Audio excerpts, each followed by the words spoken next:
From the ridiculous to the, well, still pretty ridiculous, but also kind of tragic, our next story takes us to Sweden, where King Charles XV, a man known for his military prowess and let's be honest, his questionable fashion choices, met his end not in the heat of battle but in the itchy embrace of lice. Yes, you heard that right. Lice.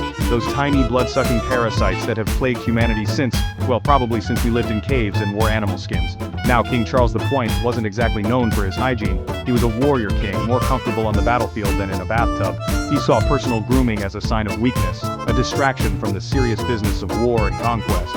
He probably thought soap was for, like, philosophers and poets and other people who didn't spend their days covered in mud and gunpowder. Bathing is for the weak. So, Charles is off fighting the Great Northern War, which, as you might have guessed from the name, was a pretty big deal. We're talking years of battles, sieges, marches, and countermarches all across Northern Europe. Not exactly the most hygienic of environments, even if you're not a king who thinks bathing is for the weak. As the war drags on, Charles's hygiene, or lack thereof, becomes legendary. He rarely changes his clothes, which, to be fair, were probably pretty ripe to begin with. He seems to have viewed bathing as some sort of elaborate enemy plot to sap his strength. And worst of all, he develops a particular attachment to a heavy, woolen coat. This coat, my friends, becomes legendary and not in a good way. It's described by those unfortunate enough to be near it as stiff with dirt, grime, and, you guessed it, lice.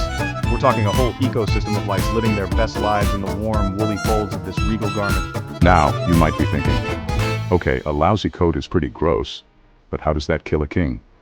Well, here's where things take a turn for the tragicomically ironic. You see, those lice weren't just content with feasting on the king's blood.